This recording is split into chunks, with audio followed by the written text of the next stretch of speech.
ఈ మధ్యాహ్న కాల సమయంలో మీ పాద సన్నిధిలో చేరి మిమ్మల్ని స్తుతించి ఘనపరచడానికి, మిమ్మల్ని ఆరాధించడానికి, మీ మాటల ద్వారా ఆత్మీయంగా బలపడడానికి మీరు ఇచ్చినటువంటి శ్రేష్టమైన సమయాన్ని బట్టి స్తుతులు స్తోత్రాలు. నాయనా, మీ మాటల కొరకు మీ పిల్లలు ఆసక్తితో చేరి వచ్చారు తండ్రి. మీ పిల్లలతో, నాతో, మాతో మీరు మాట్లాడండి ప్రభువా. ఎందుకంటే ఒక మనిషి మాట్లాడుట వలన ఎవరికి ఎటువంటి ప్రయోజనం ఉండదు తండ్రి. మీరు మాతో మాట్లాడుట వలన అది మాకు ప్రయోజనం, మా జీవితాలకు మేలు కలిగిస్తుంది కనుక నాయన, నా సొంత జ్ఞానం, నా సొంత మాటలు కాకుండా పరిశుద్ధాత్మ దేవుని సహాయంతో నడిపించి మమ్మల్ని అందరినీ కూడా మీ నామ మహిమార్థమై జీవింపచేయమని యేసుక్రీస్తు ప్రభు వారి పేరిట ప్రార్థన అడిగి వేడుకొనిచున్నాను తండ్రి. ఆమేన్. ఆమేన్. మంచిది ప్రియులారా, మరి ప్రాంతంలో చక్కని సేవను జరిగిస్తున్న తమ్ముని బట్టి దేవుణ్ణి ఎంతగానో స్తుతిస్తున్నాను. వయసులో చిన్నవాడైనప్పటికీ దేవుడు తమ్ముడికి ఇచ్చిన భారాన్ని బట్టి ప్రయాసపడుతూ ఉన్నాడు. అలాగే మీరు అందరూ కూడా తమ్ముడికి సహకారులుగా ఉంటున్నందుకు మిమ్మల్ని అందరినీ కూడా అభినందిస్తూ ఉన్నాను. చాలా సంతోషం. దేవుడు ఎవరికి ఇచ్చిన బాధ్యతల్ని వారు గుర్తెరిగి చక్కగా దేవుని పనిలో ముందుకు కొనసాగాలని మనస్ఫూర్తిగా కోరుకుంటున్నాను ప్రియులారా. మరి ఈరోజు మరి తమ్ముడు ఒక టైటిల్ అయితే ఇచ్చారు. ఈరోజు మన ధ్యానాంశానికి టైటిల్ చెప్తారా? చూసారా? పోస్ట్ వేశారు కదా, చూసారమ్మా? బలహీన ఘటాలు భగవంతుని ఉగ్రతను తప్పించగలరా? ప్రత్యేకించి వాక్యం గురించి నేను మీకు మరలా వాక్యం గొప్పతనం, వాక్యం విలువ గురించి చెప్పాల్సిన అవసరం లేదు. ఎందుకంటే సత్యవాక్యంలో తమ్ముడు మిమ్మల్ని బాగా బలపరుస్తున్నాడు. వాక్యం యొక్క ప్రాధాన్యత, ప్రాముఖ్యత ఇప్పటికే మీకు చాలా బాగా తెలుసని నేను అనుకుంటున్నాను. చిన్న సంఘం పెద్ద సంఘం అని ఉండదులే కానండి, దేవుని సంఘం. చిన్న పరలోకం పెద్ద పరలోకం ఉండదు కదా, రేపు అందరికీ ఒకటే పరలోకం. కాబట్టి కొద్ది మందే ఉన్నప్పటికీ మీరు చిన్న సంఘం అంటున్నారు కాబట్టి, చిన్న సంఘం అయినప్పటికీ దేవుడు గొప్ప మాటలను అయితే మీకు తమ్ముడు ద్వారా నేర్పిస్తున్నాడు అని నేనైతే ఆశిస్తూ ఉన్నాను ప్రియులారా. దేవుని వాక్యం చాలా విలువైనది కనుక శ్రద్ధతో, ఆసక్తితో, భయభక్తులతో దేవుని వాక్యాన్ని విన్నప్పుడు మన జీవితాల్లో ఆ వాక్యము కార్యసిద్ధిని కలుగజేస్తూ ఉంది. ఓకే, మన టైటిల్లోకి వెళ్ళిపోతే, స్త్రీ బలహీన ఘట్టమా కాదా? బలహీన ఘట్టమేనా? ఎంతమంది బలహీన ఘట్టం అంటారు, ఎంతమంది కాదంటారు చెప్పండి? బలహీన ఘట్టమే. చాలా సంతోషం, అక్క ధైర్యంగా చేయెత్తింది. బలహీన ఘట్టమేనంట. ఓకే, మరి మీరమ్మా, మీరు కూడా బలహీన ఘట్టమే అంటారా? కాదంటారు. ఓకే, కొంతమంది బలహీన ఘట్టము స్త్రీ అంటున్నారు, మరి కొంతమంది కాదు అంటున్నారు. అసలు ఆ వచనం ఎక్కడుంది? వాక్య భాగంలోనికి వెళ్ళి చూద్దాం ప్రియులారా. పేతురు గారు రాసిన మొదటి పత్రిక 3వ అధ్యాయము, పేతురు గారు రాసిన మొదటి పత్రిక 3వ అధ్యాయము 7వ వచనాన్ని చూద్దాం.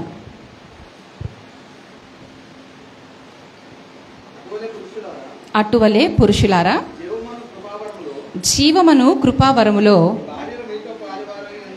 మీ భార్యలు మీతో పాలివారై ఉన్నారని ఎరిగి ఎక్కువ బలహీనమైన ఘటమని భార్యను సన్మానించి మీ ప్రార్థనలకు అభ్యంతరము కలగకుండునట్లు జ్ఞానము చొప్పున వారితో కాపురము చేయుడి. ఈ మాటలు రాస్తుంది ఎవరమ్మా? పేతురు గారు రాస్తున్నారు. ఎవరికి రాస్తున్నారు? చెదరయున్న విశ్వాసులకి. ప్రారంభ వచనం చూడండి. పేతురు గారు రాసిన పత్రిక మొదటి పత్రిక 1వ అధ్యాయము ప్రారంభ వచనంలో పేతురు గారు ఎవరికి ఆ పత్రికను రాస్తున్నారో అక్కడ తెలియజేశారు. ఒకసారి చదవండి బ్రదర్.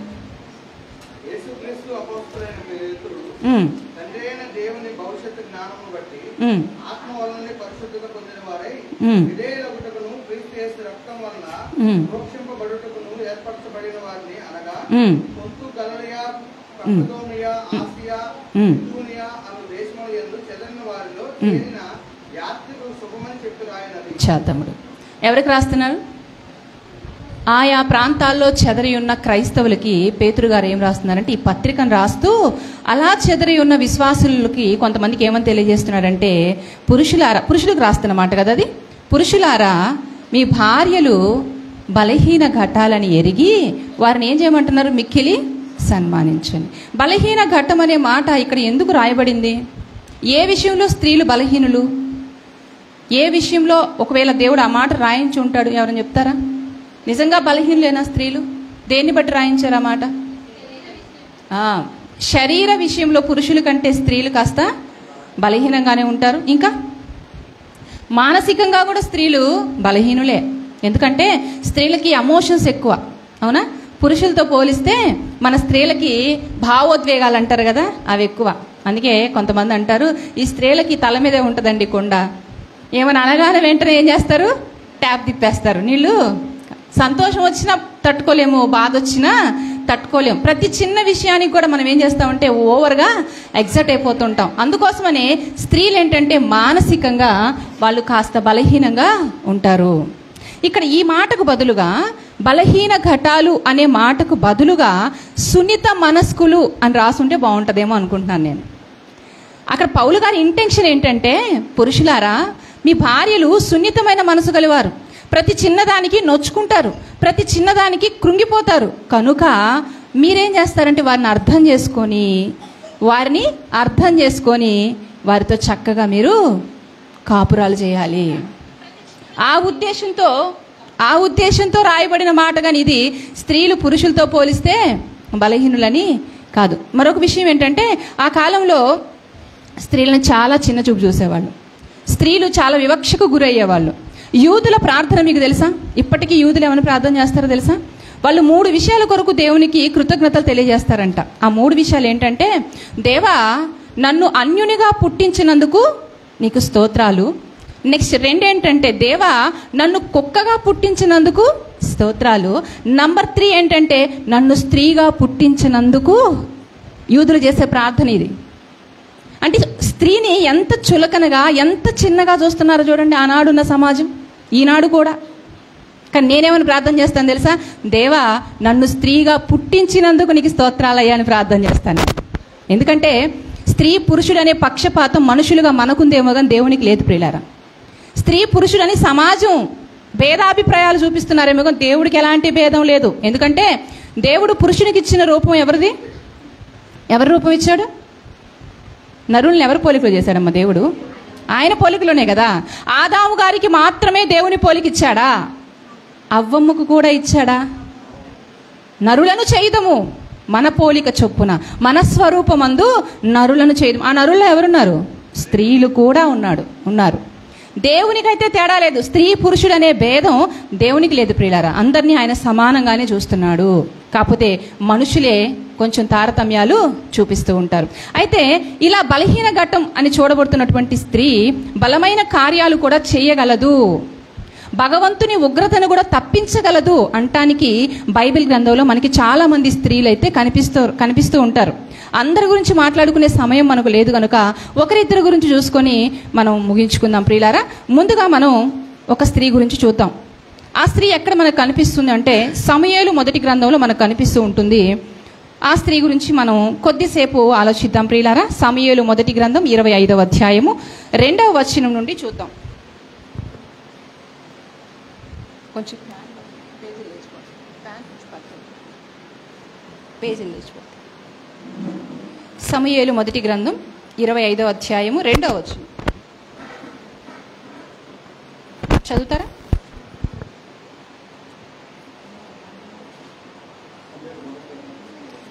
సమూయేలు మొదటి గ్రంథము 25వ అధ్యాయము 2వ వచనం.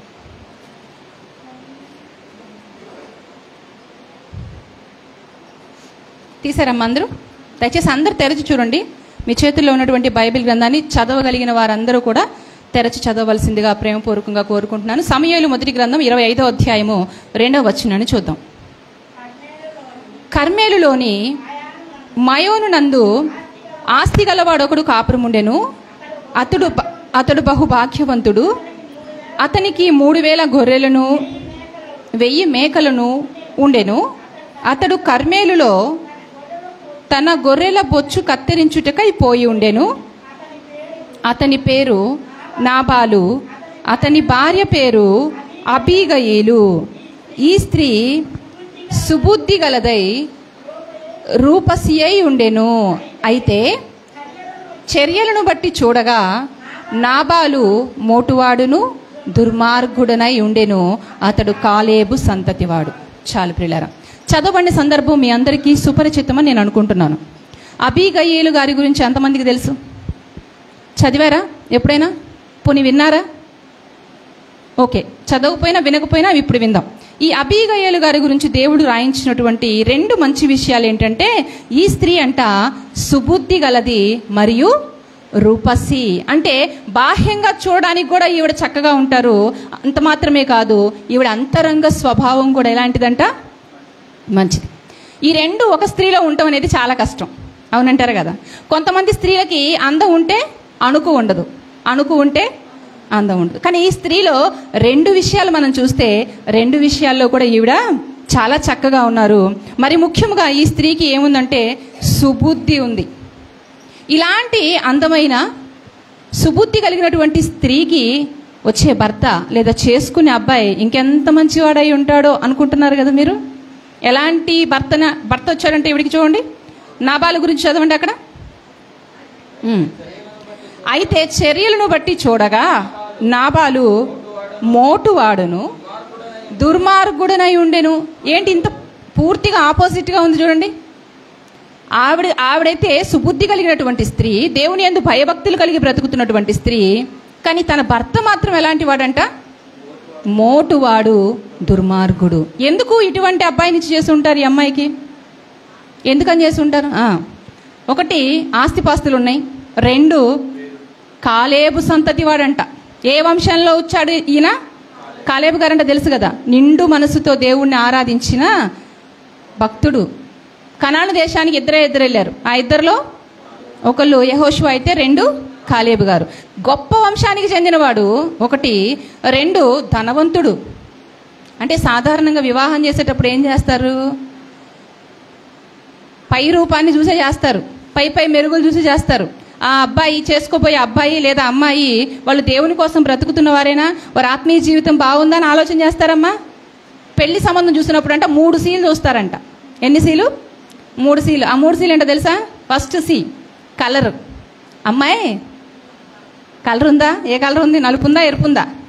నెక్స్ట్ నెంబర్ 2 ఏం చూస్తారు? 2వ సి ఏంటంటే క్యాస్ట్. మన క్యాస్టా? మన కులం అమ్మాయినా?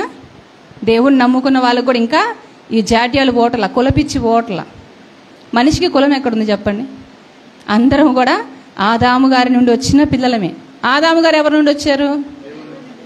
ఆదాము గారికి ఏ కులం ఉంది? ఆదాము గారు దేవుడి నుండి వచ్చారు. మనం అందరము కూడా ఆదాము గారి నుండి వచ్చాం. కాబట్టి కులాలు, మతాలు మనుషులు విస్తరించిన తర్వాత పెట్టుకున్నవే కానీ మనిషికి కులం అనేది లేదు. మన కులంలో చూడండి అంటారు. నెంబర్ 3 3వ ఏంటంటే క్యాష్. బాగా ఉన్న వాళ్ళేనా? ఈ 3 విషయాలు పరిగణలోకి తీసుకొని వివాహాలు చేస్తే వారి వివాహాలు ఎక్కువ కాలం నిలబడవు, 3 నాళ్ళ ముచ్చటగా ముగిసిపోతాయి. ఈరోజు ఓట్ల మనం కోర్టులో పెండింగ్లో ఉన్న కేసులు ఏంటనుకుంటున్నారు? హత్యలకు సంబంధించి, దొంగతనాలకు సంబంధించి, వీటికి సంబంధించిన కేసుల కంటే కూడా విడాకులకు సంబంధించిన కేసులు ఎక్కువ ఉన్నాయంట తీర్పు ఇవ్వాల్సినవి. మరి ముఖ్యంగా ఈ మధ్య కాలంలో చూస్తుంటే భార్యలు ఏం చేస్తున్నారు భర్తల్ని? ఆ మధ్య కాలంలో అయితే, కొంతకాలం క్రితం భర్తలు చంపేసేవాళ్ళు భార్యల్ని. కానీ ఇప్పుడు న్యూ ట్రెండ్ ఏంటి? భార్యలే భర్తల్ని. ఎంత బాధాకరమైన విషయం చూడండి. ఏమైపోతుంది? రోజు రోజుకి వివాహ వ్యవస్థ, కుటుంబ జీవితాలు విచ్ఛిన్నమైపోతున్నాయి, కుటుంబాలు పగిలిపోతున్నాయి. కారణం ఏంటంటే వివాహం చేసుకునేటప్పుడు సరైన వ్యక్తిని ఎన్నుకోకపోవడం. సరి అయిన వ్యక్తిని ఎన్నుకొని వివాహం చేసుకుంటే ఆ కుటుంబంలో శాంతి సమాధానం ఉంటుంది. కారణం ఏంటంటే వారు ఇరువురు కూడా దేవునికి భయపడతారు గనుక, ఆ కుటుంబంలో క్రీస్తు ఉంటాడు గనక ఆ కుటుంబం చాలా దేవునికి మహిమకరముగా ఉంటుంది. ప్రియులారా, మరి ఏ విషయాలు పరిగణలోకి తీసుకొని ఇతను వివాహం చేశారో తెలియదులే కానీ వీరిద్దరికీ మాత్రం చాలా తూర్పు పడమర, ఉత్తరం దక్షిణం అంటారు కదా, అంత వ్యత్యాసం అయితే వీళ్ళిద్దరిలో మనకు కనిపిస్తూ ఉంది. అయితే ఏం జరిగిందంటే ఒకరోజు ఈ నాబాలు గారు చాలా గొర్రెలుండేవి వీనికి. దావీదు గారు ఆయనకున్నటువంటి కొన్ని పరిస్థితులను బట్టి అరణ్యాల్లో ఉన్నాడు. మనందరికీ తెలుసు. సౌలు గారు తరుముతున్నప్పుడు, అబ్షాలోము తరుముతున్నప్పుడు అరణ్యాల్లో, అంతఃపురంలో కంటే అరణ్యంలో ఎక్కువ ఉన్నాడు ఆయన, మనందరికీ తెలుసు. అలా అరణ్యంలో ఉన్నప్పుడు ఈ నాబాలు యొక్క గొర్రెలకి ప్రొటెక్షన్ ఇచ్చాడంట దావీదు గారు. ఆయన యొక్క టీం ప్రొటెక్షన్ ఇచ్చారు. అలా అలా కాలం గడిచిపోయింది. కొంతకాలానికి ఏం జరిగిందంటే నాబాలు గొర్రెల బొచ్చు కత్తిరించే సమయం ఆసన్నమైంది. ఆ సమయంలో ఏం జరుగుతుందంటే వాళ్ళు విందు చేసుకుంటారు. ఎందుకంటే డబ్బులు వస్తాయి కదా, గొర్రె బొచ్చు అమ్మినప్పుడు వాళ్ళకి డబ్బులు వస్తాయి కనుక వాళ్ళు ఒక పండుగలాగా చేసుకుంటారు. అలా ఈ విందు జరుగుతుంది ఆ ఇంట్లో. ఈ విందు జరుగుతున్నప్పుడు దావీదు గారు ఏం చేశారంటే కొంతమంది తన మనుషుల్ని పంపించారు. చూద్దాం, ఆ మాటను చూద్దాం. వాళ్ళు వచ్చి నాబాలుతో ఏమంటున్నారంటే 25వ అధ్యాయము 7వ వచనాన్ని చూద్దాం ప్రియులారా. 25వ అధ్యాయం 7వ వచనం. నీ యొద్ద గొర్రెల బొచ్చు కత్తిరించు వారున్నారన్న సంగతి నాకు వినబడెను. నీ గొర్రె కాపరులు మా దగ్గర నుండగా మేము వారికి ఏ కీడును చేసి ఉండలేదు. వారు కర్మేలులో ఉన్నంత కాలము వారు ఏదీ పోగొట్టుకొనలేదు. నీ పనివారిని నీవు అడిగిన ఎడల వారు అలాగూ చెప్పుదురు. కాబట్టి నా పనివారికి దయచూపుము. శుభదినమున మేము వచ్చితిమి గనుక నీకిష్టము వచ్చినట్లు నీ దాసులకును నీ కుమారుడైన దావీదునకు ఇమ్ము. దావీదు పనివారు వచ్చి అతని పేరు చెప్పి ఆ మాటలన్నిటినీ నాబాలుకు తెలియజేసి కూర్చుండగా, ఎంత చక్కగా, ఎంత వినయంగా, ఎంత గౌరవ మర్యాదలతో మాట్లాడుతున్నారు చూడండి వీళ్ళు. ఇప్పుడు నాబాలు ఎంత చక్కని సమాధానం ఇస్తున్నాడు చూడండి. అందుకు నాబాలు ఏమంటున్నాడంటే, నాబాలు, దావీదు ఎవడు? యెష్షయి కుమారుడు ఎవడు? తమ యజమానులను విడిచి పారిపోయిన దాసులు ఇప్పుడు అనేకులు ఉన్నారు. ఎలాంటి సమాధానం ఇస్తున్నాడో చూడండి. దావీదు ఎవరు అంటే తండ్రులను కూడా పెట్టి తిడుతున్నాడు. యెష్షయి అంటే ఎవరు? కొంతమంది మూర్ఖులు ఇలాగే మాట్లాడతారు కదా. కోపం అంటే వాళ్ళకి ఎక్కడ ఉంటుందంట? ముక్కు మీదే ఉంటుందంట.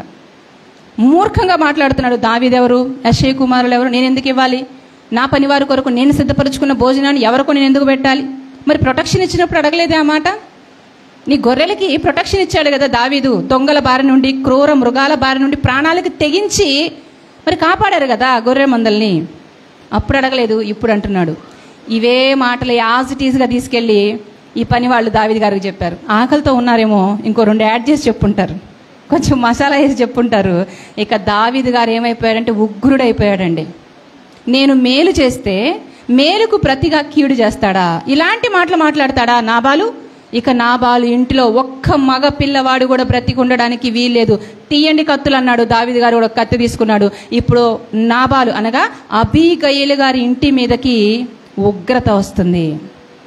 ప్రాణాలు తీయడానికి బయలుదేరారు. ఎవరు? దావీదు. దావీదు గారు అంటే మీకు తెలుసుగా, చిన్నోడు కాదు. అతి చిన్న వయసులోనే చాలా సునాయాసంగా గొల్యాతుని మట్టు పెట్టించిన మహావీరుడు. దావీదు కత్తి పెడితే 10,000 మంది అంట ఆ కత్తికి కూలేవాళ్ళు. అలాంటి దావీదు, వీరుడు శూరుడుగా ఉన్న దావీదు ఇప్పుడు నాబాలు ఇంటి మీదకి వస్తున్నాడు. ఎలాంటి తీర్మానంతో తెలుసా? ఎలాంటి నిర్ణయంతో తెలుసా? చూడండి తమ్ముడు, వచనం చెప్పు తమ్ముడు. 12వ వచనం చూడండమ్మా. దావీదు పనివారు వెనుకకు తిరిగి తోవ పట్టుకొని పోయి అతనికి ఈ మాటలన్నీ తెలియజేసిరి. అంతట దావీదు వారితో, మీరందరూ మీ కత్తులను ధరించుకొనుడనగా వారు కత్తులు ధరించుకొనిరి. దావీదు కూడాను కత్తి ఒకటి ధరించెను. దావీదు వెనుక దాదాపు 400 మంది బయలుదేరగా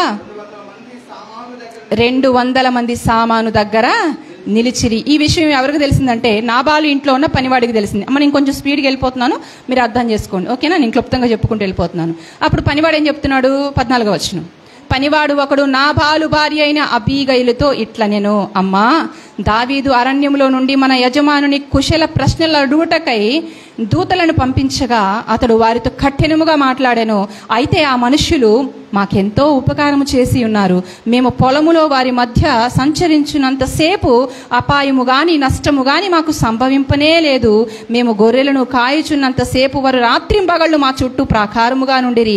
అయితే మా యజమానునికి అతని ఇంటి వారికిని వారు కీడు చేయ నిశ్చయించి ఉన్నారు గనుక ఇప్పుడు నీవు చేయవలసిన దానిని బహు జాగ్రత్తగా ఆలోచించుము.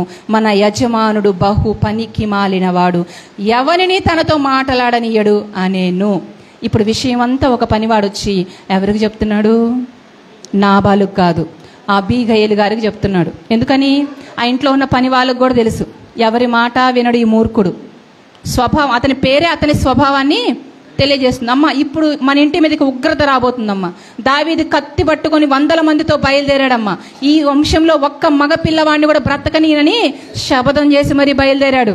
మరి ఈ కీడు నుండి, ఈ నాశనం నుండి తప్పించే సామర్థ్యం నీకే ఉందమ్మా. అబీగయీలు బలహీన ఘట్టమైతే పనివాడు ఇక్కడికి వచ్చి చెప్తాడా? అబీగయీలు బలహీన ఘట్టమా? ఆ ఇంట్లో ఉన్న పని వాళ్ళందరికీ తెలుసు. ఇలాంటి సిచ్యుయేషన్ని ఎదుర్కోగలిగినది, ఇలాంటి ఉగ్రతను ఆపగలిగింది ఎవరంటే అయ్యగారు కాదు, అమ్మగారే. కొన్ని కుటుంబాల్లో స్త్రీలు ఎలా ఉంటారమ్మా? చాలా బలంగా ఉంటారు ఆత్మీయంగా. కొన్ని కుటుంబాల్లో పురుషుడు బలహీనంగా ఉన్నా కూడా స్త్రీలు చాలా బలంగా ఉంటారు. ఇంకో విషయం ఏంటంటే, పురుషుడు ఒకవేళ అటు ఇటుగా ఉన్నా ఆ కుటుంబం కట్టబడుతుందేమో, కానీ స్త్రీ బలహీనంగా ఉంటే మాత్రం కుటుంబం కట్టబడదు ప్రియులారా. ఒక కుటుంబం ఆత్మీయంగా వర్ధిల్లాలి అంటే, ఆ కుటుంబం దైవికంగా కట్టబడి అనేక మందికి ఆశీర్వాదకరంగా మారాలి అంటే, ఆ కుటుంబంలో ఉంటున్న స్త్రీ ఎలా ఉండాలి? జ్ఞానవంతురాలై ఉండాలి, యోగ్యురాలై ఉండాలి, సుగుణాలు కలిగి ఉండాలి ఆ స్త్రీ. ఇక్కడ మనం అబీగయలు గారి గురించి చూస్తే ఆవిడలో ఏముందంట? ప్రారంభ వచనంలో దేవుడు ఏం రాయించాడు? సుబుద్ధి. ఏముంది ఈవిడికి? అమ్మ, ఇప్పుడు నేను మిమ్మల్ని అడుగుతున్నాను, మీకుందా బుద్ధి? కొంతమందికి బుద్ధి ఉందని అడిగితే కోపం కదా, ఏంటంటే అలా అని తప్పేం కాదు. మా బుద్ధి ఉండాలి, సుబుద్ధి కలిగినటువంటి స్త్రీ. కానీ ఈరోజు ఉన్నటువంటి స్త్రీలలో ఈ సుబుద్ధి కరువైపోతుంది. ఇంటి నిండా బీరువా నిండా బంగారం ఉంటుంది, బీరువా నిండా చీరలు ఉంటాయి, కానీ ఏముండదు? బుద్ధి ఉండదు. మనకి బుద్ధి లేకపోవడం వల్ల ఎన్ని కష్టాలు, ఎన్ని ఇబ్బందులు కుటుంబం మీద తెచ్చిపెట్టుకుంటాం చేతులారా మనమే. ఇప్పుడు భర్త వలన కుటుంబం మీదకి కీడు వస్తుంది. ఈ సమయంలో ఇప్పుడు అబీగయలు గారు ఎలా స్పందించారు, ఎలాంటి యాక్షన్ తీసుకున్నారు మనం ఆలోచిద్దాం. అంతకంటే ముందుగా, ఇదే పరిస్థితిలో మీరుంటే ఏం చేస్తారు? మీ భర్త గారి వలన మీ ఇంటి మీదకి ఒక కీడు వచ్చింది, ఎవరో వస్తున్నారు మిమ్మల్ని చంపేద్దామని, మీరేం చేస్తారు? మీరు మొహమాట పడుతున్నారు, కానీ నేను చెప్తాను. ఇంట్లో గూట్లో ఉన్న బ్యాగ్ తీసుకొని బట్టలన్నీ సర్దుకొని ఎక్కడికి వెళ్ళిపోవాలి? అమ్మగారింటికి. అంతే కదా.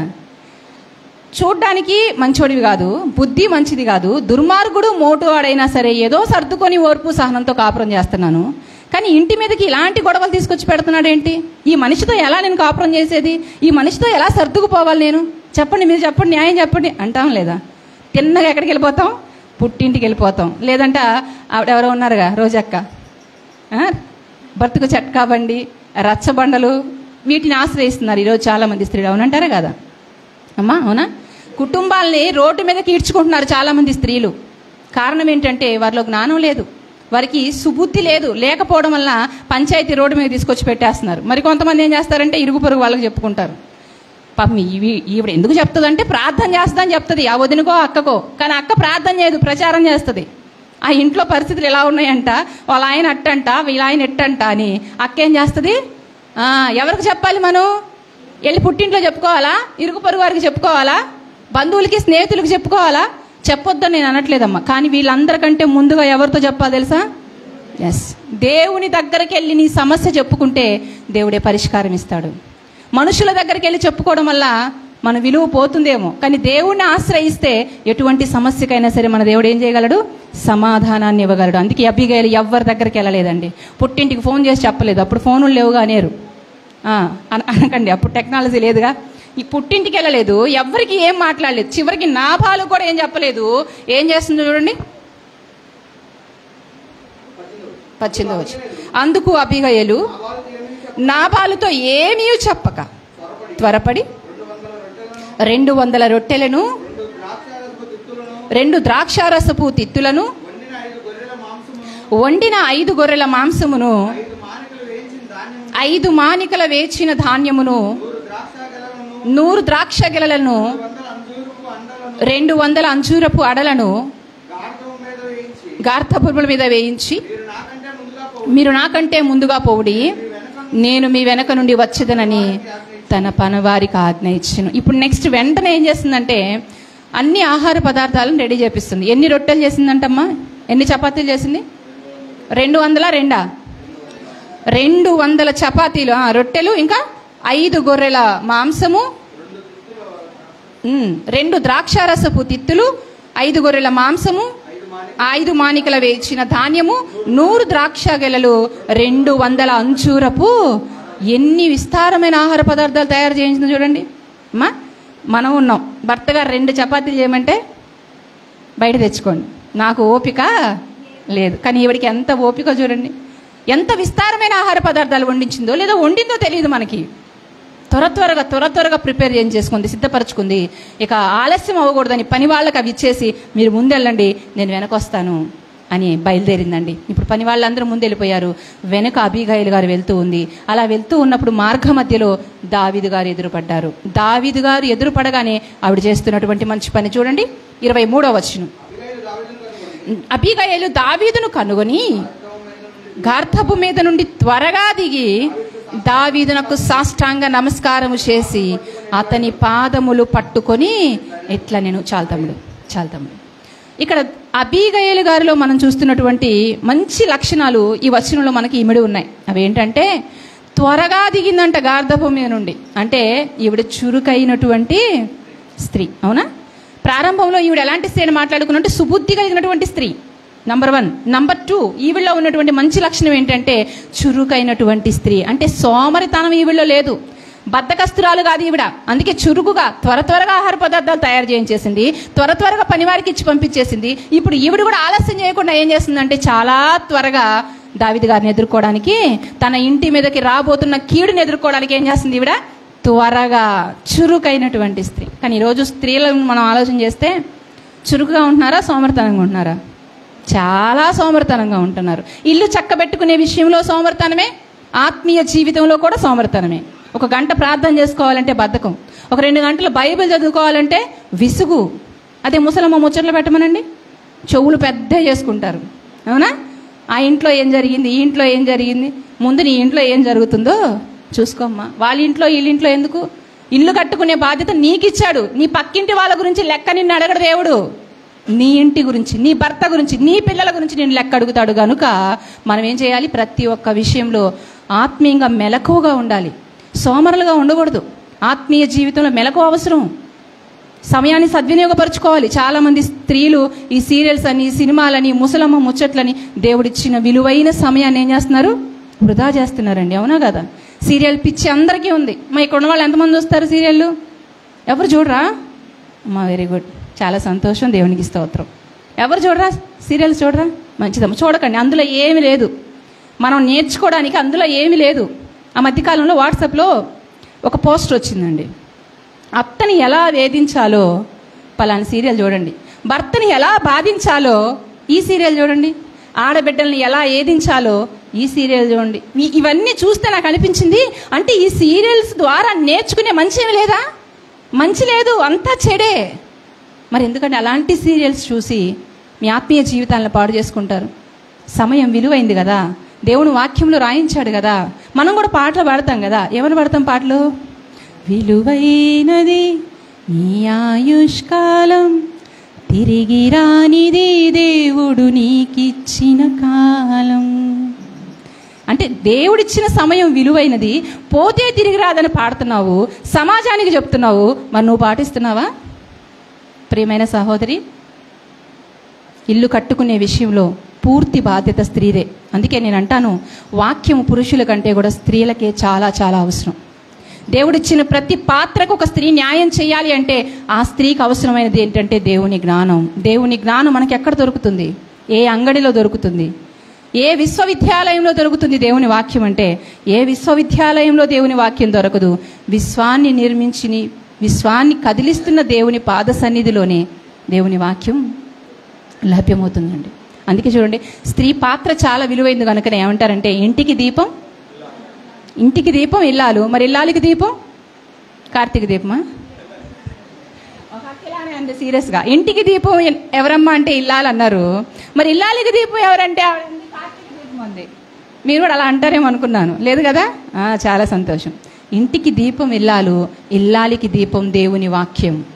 ఈ దేవుని వాక్యం అనే చమురుని, నూనెని ఏ స్త్రీ అయితే హృదయంలో నింపుకుంటుందో ఆ దీపం దేదీప్యమానంగా వెలుగుతుంది, ఆ కుటుంబాన్ని వెలిగిస్తుంది. ప్రియులారా, నేనేం చెప్పడానికి ప్రయత్నం చేస్తున్నానంటే, వాక్యం అనేది చాలా చాలా చాలా విలువైనది. మీరు వాక్యాన్ని ఎంత బాగా నేర్చుకుంటే మీ కుటుంబాలను అంత చక్కగా కట్టుకోగలుగుతారు. మీరు ప్రార్థన ఎంత ఎక్కువగా చేసుకుంటే అది మీ కుటుంబానికి అంత కంచగా, కాపలాగా, దుష్టుని యొక్క చూపు మీ మీద పడకుండా కాపాడగలుగుతుంది. ఉంటున్నారా? ప్రార్థన విషయంలో, వాక్య విషయంలో మీరు చాలా చాలా జాగ్రత్తగా ఉండాలి ప్రియులారా. చురుకుగా ఉండాలి. ఆత్మీయ సోమరతనం అనేది మనలో అస్సలు ఉండకూడదు. ఈవిడలో మనం చూస్తున్నాము, ఈవిడ చురుకైనటువంటి స్త్రీ. మనం కొన్ని విషయాల్లో స్లోగా ఉంటాం, కొన్ని విషయాల్లో స్పీడ్గా ఉంటాం. ఉండాల్సిన వాటిలో ఉండం, ఉండకూడని వాటిలో ఉంటాం. మనకి యాకోబు గారు పత్రిక రాస్తే ఏమంటారంటే, మీరు మాట్లాడడానికి నిదానించాలి, వినడానికి వేగిరపడాలి. కానీ మనం కంప్లీట్ ఆపోజిట్. చూడండి, మనం ఏం చేస్తాం? మాట్లాడటానికి వేగిరి పడతాం, వినడానికి ఇష్టపడం. అందుకే దేవుడు కూడా ఏమన్నాడు తెలుసా? విస్తారమైన మాటల్లో దోషం ఉంటుంది. ముందు వినాలి. వినే దగ్గర వినాలి, మాట్లాడే దగ్గర మాట్లాడాలి. మనం కంప్లీట్గా అటు నుంచి ఇటు నుంచి అటు ఆపోజిట్గా ఉంటూ ఉంటాం మనం. కాబట్టి మనం చురుకుగా ఉండడం అనేది ఎంతైనా మనకి మేలు చేస్తుంది ప్రియులారా. నెక్స్ట్ ఈవిడ చేస్తున్నటువంటి పని ఏంటంటే, నెక్స్ట్ వచనాన్ని చదువుదాం. కంటిన్యూ చేద్దాం అదే వచనాన్ని. నా ఏలినవాడా, అదే వచనం చదువు తమ్ముడు, 23 చదువు. అబీగయలు దావీదును కనుగొని గర్భము మీద నుండి త్వరగా దిగి దావీదునకు సాష్టాంగ నమస్కారము చేసి అతని పాదములను పట్టుకొని ఇట్లా నేను. చాలు తమ్ముడు. ఇప్పుడు నెక్స్ట్ ఆవిడ ఏం చేస్తుంది? సాష్టాంగ నమస్కారం. వందనాలు చెప్పట్లేదు. సాష్టాంగ నమస్కారం అంటే తెలుసుగా, నేల మీద బోర్లబడి ఆయన కాళ్ళు పట్టుకుంటుంది. ఎవరు ఈవిడ? ఒక సాదా సీదా సామాన్యమైన స్త్రీ కాదు, మనలాగా ఒక ధనవంతుని భార్య, రూపసి, సుబుద్ధి కలిగినది, అందములోను ఐశ్వర్యంలోను ఏమి తీసేసిన ఆవిడ కాదు ఈవిడ. ఇంత గొప్ప స్త్రీ. ఇంకో విషయం, అక్కడ అడవి, అక్కడ ఫ్లోర్ ఎలా ఉంటుంది? ఇలా బండ్లు ఉంటాయా? ఉండవు కదా. రాళ్ళు ఉంటాయో, ముళ్ళు ఉంటాయో, దుమ్ము ఉంటుందో, ధూళి ఉంటుందో, ఏముంటుందో తెలియదు. నా వస్త్రాలు ఖరీదైనవి కదా, నేను గొప్ప స్త్రీని కదా, నా భర్త భాగ్యవంతుడు కదా, ఇప్పుడు నేను నేల మీద పడితే నాకు నామూషి కదా అనుకుందా? ఏం చేసిందంటే త్వరగా దిగి దావీదు గారి ఎదుట సాష్టాంగ నమస్కారం చేస్తుందంటే ఈ వీళ్ళలో ఏముంది? విధేయత, తగ్గించుకునే స్వభావం. ఈ వీళ్ళు ఏముంది? తగ్గించుకునే స్వభావం. కానీ ఈరోజు చూడండి, ఈ తగ్గించుకునే స్వభావం ఎవరిలో కనిపించదులే, కానీ గర్వించే స్వభావం మాత్రం బాగా ఎక్కువగా కనిపిస్తూ ఉంటుంది మనకి. ప్రతి చిన్నదానికి అందరూ ఏం చేస్తూ ఉంటారంటే గర్విస్తూ ఉంటారు. కొంతమందికి జనాన్ని బట్టి, కొంతమందికి ధనాన్ని బట్టి, కొంతమందికి బలాన్ని బట్టి, మరి కొంతమందికి బలగాన్ని బట్టి, మరి కొంతమందికి ఏమీ లేకపోయినా సరే గర్విస్తుంటారు. కొంతమంది చూపులు ఎలా ఉంటాయంట? యెహోవాకు హేయమైనవి 6 గలవు, ఆయనకి చూద్దాం, వచ్చిన చూద్దాం. సామెతల గ్రంథం 6వ అధ్యాయము. సామెతల గ్రంథం 6వ అధ్యాయం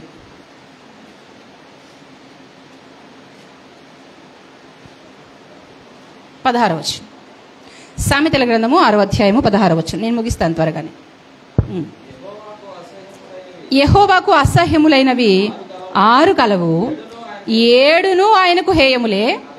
ఆ లిస్ట్ ఇక్కడ చెప్తున్నాడు. అవి ఏవనగా అహంకార దృష్టియు.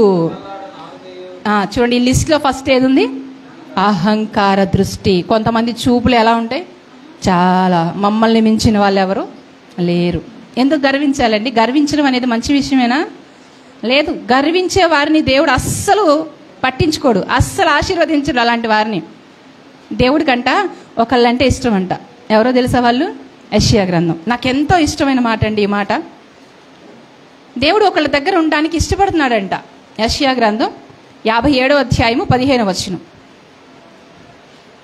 57వ అధ్యాయము 17వ వచనం. 15 నేను చదువుతున్నాను.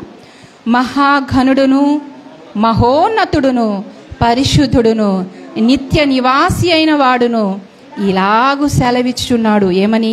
నేను మహోన్నతమైన పరిశుద్ధ స్థలములలో నివసించువాడను, అయినను వినయము గల వారి ప్రాణమును ఉజ్జీవింపచేయుటకును, నలిగిన వారి ప్రాణమును ఉజ్జీవింపచేయుటకును, వినయము గల వారి యొద్దను, దీన మనస్సు గల వారి యొద్దను నివసించుచున్నాడు. వండర్ఫుల్ వచ్చినవండి నిజంగా. దేవుడు అంటే తెలుసు కదా మీకు, ఆయన ఎంత గొప్పవాడో తెలుసుగా. ఆయన సర్వోన్నతుడు, సర్వశక్తి కలిగిన వాడు, పరిశుద్ధ స్థలములలో నివసిస్తున్నవాడు, కోటాను కోట్ల దూతల చేత కొనియాడబడుతున్న సార్వభౌమాధికారం కలిగినటువంటి దేవుడు అంటున్నాడు, ఈ పరలోకంలో సింహాసనం మీద ఉండడం కంటే కూడా నాకు ఒక చోట ఉండడం ఇష్టము. అది ఎక్కడంట? ఎవరైతే తమను తాము తగ్గించుకొని బ్రతుకుతారో, దీన మనస్సు కలిగి బ్రతుకుతారో అలాంటి వారి యొద్ద నేను ఉండడానికి. తగ్గించుకునే స్వభావం అంటే దేవునికి ఎంత ఇష్టం అండి. దీన మనస్సు కలిగి జీవించే వారి యొద్ద దేవుడు ఉంటానంటున్నాడంటే అలాంటి వారిని దేవుడు ఎంత ప్రేమిస్తాడు, ఎంత ఆశీర్వదిస్తాడు. ఉందా ఈ దీనత్వం? ఉందా ఈ తగ్గించుకునే స్వభావం మనలో? ఈ రోజుల్లో ఈ తగ్గించుకునే స్వభావం లేకపోవడం వల్లే ఎన్నో నష్టాలు, ఎన్నో కష్టాలు మన కుటుంబాల్లో చూస్తూ ఉన్నాం ప్రియులారా. తగ్గించుకోవాలి. గర్వించే స్వభావం మన దరిదాపుల్లో కూడా రానివ్వకూడదండి. గర్వం అనేది చాలా పెద్ద పాపం, తల్లి పాపం అంటాను నేను దాన్ని. ప్రారంభంలో దూతలో ప్రవేశించింది ఏంటి? ప్రధాన దూతగా ఉన్నటువంటి అపవాది దుష్టుడిగా మారడానికి కారణం ఈ గర్వమే. దేవుని సింహాసనము కంటే అధికంగా హెచ్చించుకోవాలనుకున్నాడంటే గర్వం ప్రవేశించింది. కాబట్టి గర్వం అనేది మన దరిదాపుల్లో కూడా రానివ్వద్దు. అబీగయలు గారి జీవితంలో మనం చూస్తున్నాం, తనను తాను తగ్గించుకుంది, వినయము కలిగినటువంటి స్త్రీగా ఇక్కడ మనకి కనిపిస్తూ ఉంది. నెక్స్ట్ ఈవిలో ఉన్నటువంటి మరొక లక్షణాన్ని మనం చూద్దాం. తమ్ముడు నెక్స్ట్ వచనం చదువునా, ఇప్పుడు చదువు వచనాన్ని 24. నా ఏలినవాడా, ఈ దోషము నాదని ఎంచుము, నీ దాసురాలనైన నన్ను మాటలాడనిమ్ము, నీ దాసురాలనైన నేను చెప్పు మాటలను ఆలకించుము. చాలు నాన్న. ఏమంటుంది ఇప్పుడు? నా ఏలినవాడా. అప్పటికి ఇంకా సింహాసనం మీద లేడు. ఎవరు? దావీదు గారు. తిరుగుతున్నారు ఇంకా అడవుల్లోనూ కొండల్లో లోయల్లో తిరుగుతూ ఉన్నారు. ఇంకా పర్మనెంట్ అవ్వాల సింహాసనం. కానీ ఈవిడ అంటుంది, నా ఏలినవాడా, నెక్స్ట్ ఫ్యూచర్ నీదేనయ్యా, భవిష్యత్తు నీదే, సింహాసనం నీదే, నువ్వే ఏలేదు మమ్మల్ని, నా ఏలినవాడా అని ఎంత చక్కని మాటలు మాట్లాడుతుందండి. ఈ దోషము నాదని ఎంచుము. ఎవరు చేశారు దోషం? వాస్తవానికి తప్పు ఎవరిది? భర్తది. భర్త తప్పుని ఈవిడేం చేస్తుంది? తన మీద వేసుకొని ఒప్పుకుంటుంది తన తప్పుని. ఈ తప్పు నాదని, ఈ దోషము నాదని ఎంచయ్యా అంటే తప్పులను ఒప్పుకునే స్త్రీ ఈవిడ. ఇప్పుడు మన దగ్గరకు వద్దాం. మనం ఒప్పుకుంటున్నామా? మన తప్పులే మనం ఒప్పుకోము. మన పక్కన వాళ్ళ తప్పులు ఒప్పుకుంటామా? మనం ఏం చేస్తాం? తప్పు మనదైనా సరే పక్కన వాళ్ళ మీద దోసేస్తాం మనం. ఇది ఎక్కడి నుండి వస్తుంది? ఆది నుండి ఏదైనా తోటలో ప్రారంభమైంది ఈ లక్షణం. దేవుడు వచ్చాడు, ఆదామా తినవద్దన్నా కాయ తిన్నావా? అవును తండ్రి తిన్నానంటే అయిపోద్ది. కానీ ఏమన్నాడు ఆదాము గారు?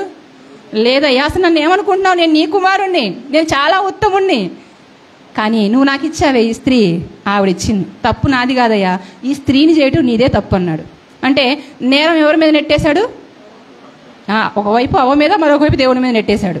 ఇప్పుడు అవ్వమ్మ దగ్గరకు వచ్చాడు దేవుడు. ఏమ్మా నేను ఎందుకు ఇచ్చాను, నువ్వేం చేసావమ్మా అంటే ఆవిడంటుంది, లేదు లేదు ప్రభా, నేను కూడా చాలా బుద్ధిమంతురాలు నేను, కాకపోతే నువ్వు చేసావే ఆ సర్పం, అది చేసింది అంతే. అంటే ఇప్పుడు తప్పెవరిది? సర్పానిది ప్లస్ నీది. ఇద్దరు కలిసి ఏం చేసేశారు? తప్పులని ఎదుటి వాళ్ళ మీద సునాయాసంగా వేసేసే అలవాటు మంది. ఇంకా ఎదుటి వాళ్ళ తప్పులు మనం ఒప్పుకుంటామా? కానీ అబీగయలు గారు చూడండి, అందుకే పరిశుద్ధాత్మ దేవుడు ఈవిడి గురించి ఏమని రాయించాడు తెలుసా?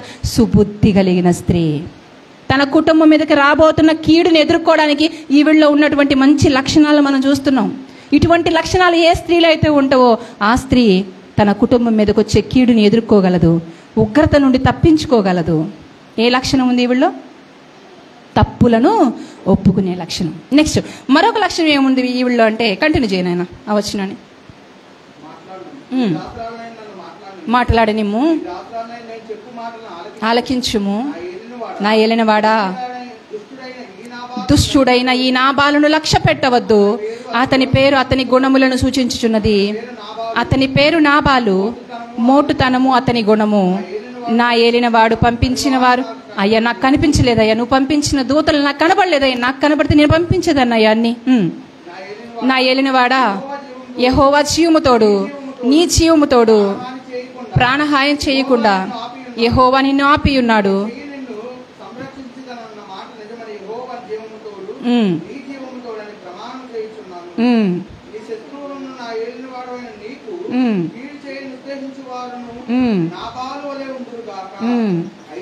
అయితే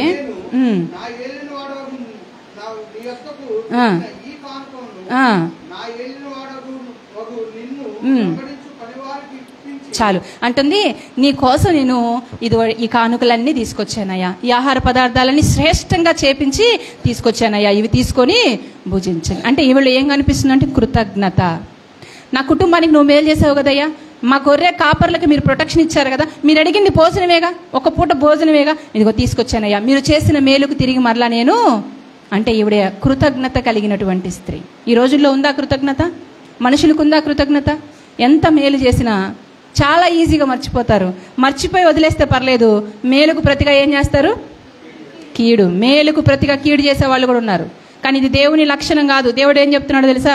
కీడుకు కీడు ఎవరు చేయొద్దు, మేలు చేత కీడుని జయించండి. ఈరోజు కృతజ్ఞత అనే ఈ లక్షణం మనుషుల్లో కొదువైపోతుంది. మనుషుల పట్ల కృతజ్ఞత ఉండట్లేదు, దేవుడు చేసిన మేలుల పట్ల కూడా కృతజ్ఞత లేకుండా ప్రవర్తిస్తున్నారు తెలుసా? దేవుడు మన జీవితాలు ఎన్ని మేలులండి చేశాడు, ఎన్ని మేలులు చేశాడు. చేయలేదా మేలులు? చేయలేదా? ఏం మేలులు చేశాడు? ఎన్నో మేలులు చేశాడు. అన్నిటికంటే గొప్ప మేలేంటి? గొప్ప మేలేంటి అన్నిటికంటే? ఇవాళ మనందరం ఇలా కూర్చొని ఉన్నామంటే, ఇంకా ఊపిరి పీల్చుకుంటున్నామంటే, సజీవులుగా ఉన్నామంటే ఇది దేవుడు చేసిన మేలు. అవునంటారా కదా? కొంతమంది అంటారు కృతజ్ఞత కూడిక పెట్టుకుని అమ్మంటే, ఏం మేలు చేశాడండి దేవుడు? ఒక 10 ఎకరాల పొలం ఏమైనా కొన్నామా? మా పిల్లకి పెళ్ళి ఏమైనా చేశామా? మా అబ్బాయికి ఉద్యోగం ఏమైనా వచ్చిందా? ఒక 10 తులాల బంగారం ఏమైనా కొన్నామా? ఏం చేశాడని మేము కృతజ్ఞత కూడిక పెట్టుకోవాలంటారు చాలామంది. ఇవన్నీ జరగాలి అంటే, ఇవన్నీ ఉండాలంటే ముందు నువ్వు ప్రాణంతో ఉండాలి కదా. అవునా? మనం ఇంకా సజీవులుగా ఉండాలి కదా. నీ ప్రాణం పోకుండా కాపాడుతున్నాడు ఆయన. ఇంకా లోకంలో చూడండి, ఎంతోమంది మనకంటే ఉత్తములు, గొప్పవారు, భక్తిపరులు, యోగ్యులు లోకాన్ని విడిచిపెట్టేసి వెళ్ళిపోయారండి. కానీ మనం మాత్రం ఇంకా ఎందుకున్నాం? మనం వారికంటే గొప్పవారు మనం వారికంటే ఉత్తములు కాదు ప్రియులారా. దేవుని ఉచితమైన కృప, దయ, కనికరాన్ని బట్టే నువ్వు నేను ఇంకా సజీవులుగా ఉన్నాము. ఆయన దయ ద్వారా బ్రతుకుతున్నాం. ఈ ఒక్క కారణం చాలా ఆయన్ని స్తుతించడానికి. అంత మాత్రమే కాదు, ఎవరూ తీయలేనటువంటి పాప భారాన్ని మన మీద నుండి ఆయన తీసేశాడు. ఎన్ని కోట్లు పెట్టినా సరే పరలోకం మనకు రాదు. యేసుక్రీస్తు ప్రభు వారి యొక్క రక్తంలో ఉచితంగా ఇచ్చాడండి గొప్పదైన రక్షణ, వెలకట్టలేని రక్షణ, అమూల్యమైనటువంటి రక్తం అన్నాడు. అంటే అమూల్యం అంటే ఏంటో తెలుసా? వెలకట్టలేనిది. మూల్యం, అమూల్యం అంటే దానికి వెలలేదు. యేసుక్రీస్తు ప్రభు వారి యొక్క పరిశుద్ధమైన రక్తంలో నా పాపదోషములను కడిగివేసి పరలోకానికి అర్హులుగా చేశాడే. ఇది చాలదా దేవుణ్ణి స్తుతించడానికి? ఇది చాలదా దేవుని కోసం బ్రతకడానికి జీవితాంతం? ఇన్ని గొప్ప మేలులు దేవుడు మన పట్ల చేస్తే దేవుణ్ణి మరచిపోయి మన ఇష్టానుసారంగా బ్రతుకుతూ దేవుణ్ణి బాధపడుతున్న వాళ్ళు ఎంతమంది ఆలోచించండి ప్రియులారా. ఎంతమంది ఆలోచించండి. మేలు చేసినప్పుడు దేవుడు గొప్పవాడు అంటాడండి, తర్వాత మళ్ళీ పక్కకి వెళ్ళి మర్చిపోతారు. దేవుడు నీకు మేలు చేస్తుంది ఎందుకో తెలుసా? ఆయన కోసం బ్రతకడానికి. ఇందాక చెప్పాను కదా, ఆయుష్కాలాన్ని ఇస్తుంది ఎవరు మనకి? దేవుడు. ఎందుకు ఇస్తున్నాడు? ఒకటి, నీ ద్వారా ఇంకా ఆయనకు పని ఉంది. ఆ పనిని జరిగించుకోవడానికి దేవుడు నీకు ఆయుష్కాలాన్ని పొడిగిస్తున్నాడు. లేదా నువ్వు సరి చేసుకోవాల్సింది ఇంకా ఏదో ఉంది. ఈ క్షణం ఇలా చనిపోతే పరలోకానికి వెళ్ళవు, నరకానికి వెళ్తావు. అందుకే నీకు అవకాశాలు ఇస్తున్నాడు దేవుడు. ఎప్పుడైనా అవకాశాలు 2 విషయాల కోసం ఇస్తారు ప్రియులారా, ఆలోచించండి. ఒకటి, మన జీవితాలను మనం సరి చేసుకుంటామని. 2, ఆయన పని ఇంకా ఉంది చెయ్యాలని.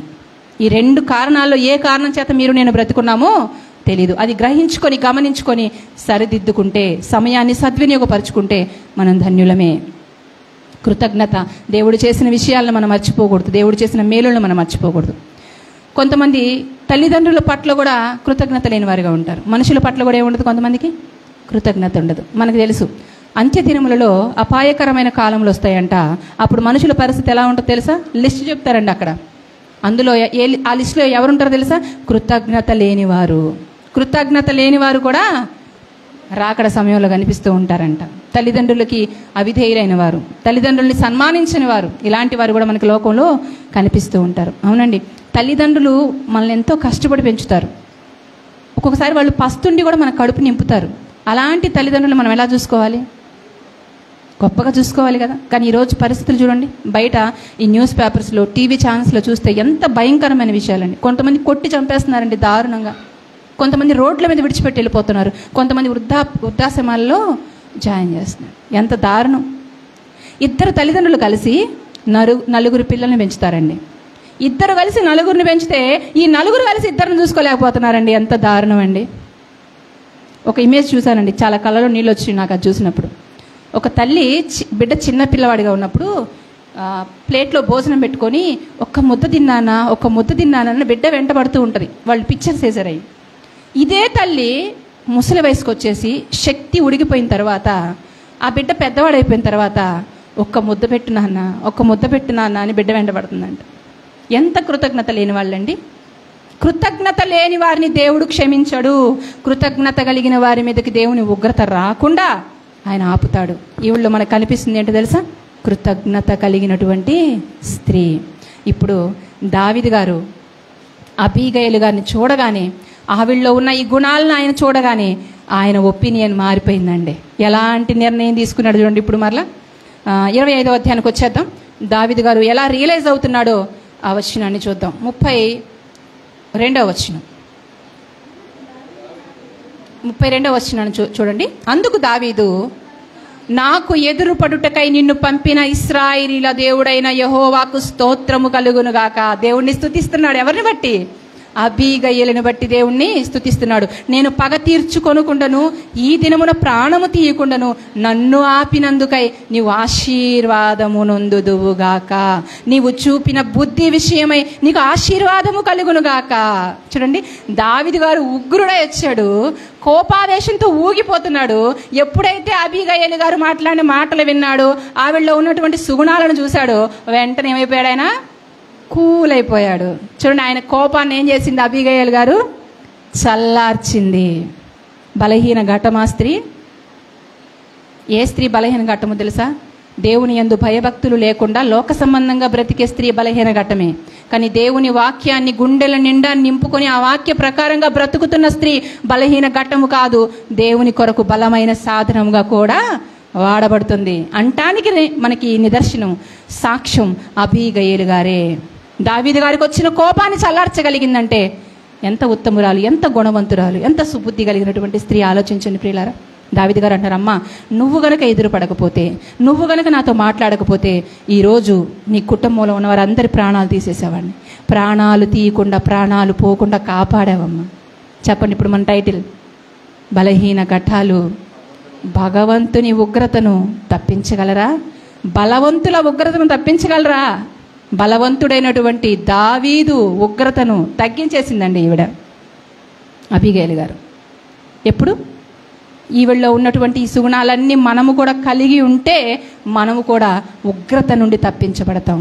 మన ఇంటి మీదకి, మన భర్తల మీదకి, లేదా మన బిడ్డల మీదకి వచ్చే ఉగ్రతను తప్పించుకోగలుగుతాం మనం, ఇలాంటి లక్షణాలు మనలో ఉన్నప్పుడు.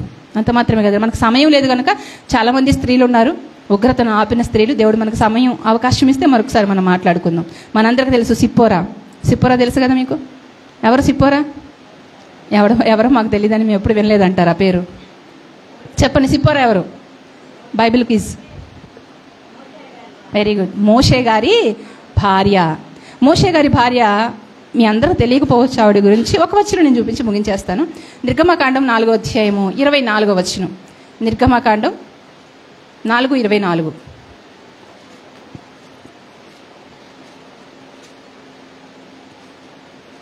చురుకుగా ఉండాలి స్త్రీలు. మందిరం పేరేంటిది? యేసుక్రీస్తు ప్రార్థనా మందిరం పిడుగురాళ్ళలో ఉంటున్న స్త్రీలందరూ చురుకైన స్త్రీలని నేను అనుకుంటున్నాను. త్వరగా తీసి చదవండి. అతడు పోవు మార్గమున సత్రములో యెహోవా అతనిని ఎదుర్కొని అతని చంప చూడగా సిప్పోరా వాడిగల రాయి తీసుకొని తన కుమారునికి సున్నతి చేసి అతని పాదముల యొద్ద అది పడవేసి, నిజముగా నీవు నాకు రక్త సంబంధివైన పెనివిటివి అయితివనెను. ఇక్కడ ఇప్పుడు సాక్షాత్తు దేవునికే కోపం వచ్చింది. ఇక్కడ ఎవరి మీద? మోషే గారి మీద. మోషే గారి మీద దేవునికి కోపం వస్తే ఒక దూత మోషే గారిని చంపడానికి వెంటబడుతుంటే వెంటనే ఎవరు యాక్షన్లోకి వచ్చేసారు? ఇప్పుడు సిప్పోరా ఏం చేసిందంటే ఆవిడ వాడిగల రాయి తీసుకొని కుమారునికి సున్నతి చేయడం వలన దేవునికి వచ్చిన ఆ కోపం ఏమైపోయింది? తగ్గిపోయి దూత విడిచిపెట్టేసి వెళ్ళిపోయాడంట. కారణం ఏంటి? అసలు దేవుని దూత మోషే గారిని చంపడానికి ఎందుకు వచ్చింది? ఈవిడ సున్నతి చేయగానే ఎందుకు విడిచిపెట్టి వెళ్ళిపోయింది తెలుసా? మీ అందరికి తెలుసు, అబ్రహాం గారి కాలంలో దేవుడు అబ్రహాం గారికి ఒక విధిని నిర్ణయిస్తాడు. శరీర సంబంధమైన సున్నతి నీ వంశం నుండి, నీ కుటుంబం నుండి వచ్చిన వారందరూ కూడా చేయించుకోవాలి. అలా చేయించుకున్న వారే నా పిల్లలు, నా జనాంగం, లేదంటే వారి మీదకి నా కోపాగ్ని వస్తుందని చెప్తాడు. కానీ మోషే గారు ఏం చేస్తారంటే తన కుమారునికి సున్నతి చేయడం మర్చిపోతారు. మిద్యాను దేశంలో ఉంటాడు కదా, మిద్యాను దేశంలో గొర్రెలు కాచుకుంటూ ఉంటాడు, అక్కడే వివాహం చేసుకుంటాడు సిప్పోరాని. అయితే మర్చిపోతాడు, ఈ విషయం మర్చిపోతాడు. కానీ ఎవరికి ఆ విషయం జ్ఞాపకం ఉంది? సిప్పోరా గారికి జ్ఞాపకం ఉంది. ధర్మశాస్త్రంలో ఇలా రాయబడి ఉంది కదా, సిప్పోరా గారికి ఈ విషయం జ్ఞాపకం ఉంది. జ్ఞాపకం ఉండి ఆవిడ ఏం చేశారంటే, నా భర్త మీదకి దేవుని ఉగ్రత ఎందుకు వస్తుందంటే దేవుని ఆజ్ఞను ఈయన మర్చిపోయారు, ఈయన నిర్లక్ష్యం చేశారు. కాబట్టి వెంటనే నేనేం చేయాలి? ఇప్పుడు ఆయన మర్చిపోయినటువంటి ఈ ఆజ్ఞను నేను పాటించాలి అని వెంటనే తన కుమారునికి సున్నతి ఎప్పుడైతే చేసిందో దేవుని ఉగ్రత ఆగిపోయింది. తన భర్త ప్రాణాన్ని ఏం చేసింది సిప్పోరా? కాపాడుకోగలిగిందండి. చెప్పండి, బలహీన ఘట్టమా స్త్రీ? కాదండి. మోషే ఎవరు? మహానాయకుడు. అలాంటి ఆయన ప్రాణాలు ఎవరు కాపాడారు? మనం బలహీన ఘట్టం అంటున్నామే, ఆమె కాపాడింది. చూడండి ఎంత గొప్ప వాళ్ళండి స్త్రీలు. నిజమండి, దేవుడు స్త్రీలకు ఇచ్చిన శక్తి, సామర్థ్యం చాలా గొప్పది. చాలామందికి ఆ విషయం తెలియక నిర్వీర్యం చేసుకుంటున్నారు. ఈరోజు సంఘంలో, సమాజంలో, కుటుంబంలో స్త్రీ వెన్నెముక లాంటిది. స్త్రీ బలంగా ఉంటే సంఘం బాగుంటుంది, స్త్రీ బలంగా ఉంటే కుటుంబం బాగుంటుంది, స్త్రీ బలంగా ఉంటే సమాజం బాగుంటుంది, స్త్రీ బలంగా ఉంటే ప్రపంచం బాగుంటుంది. అపవాదికి అవకాశం ఇవ్వకుండా దేవుని వాక్యాన్ని హృదయం నిండా నింపుకొని ఒక అబీగయలు వలె, ఒక సిప్పోరా వలె మన ఇంటి మీదకి లేదా మన భర్త మీదకి, పిల్లల మీదకి వచ్చే కీడుని ఆపే బలవంతులైన స్త్రీల వలె మనం ఉండాలని కోరుకుంటూ నా ఈ మాటలు ముగిస్తున్నాను. చిన్న మాట ప్రార్థన చేసుకుందాం. సమయాన్ని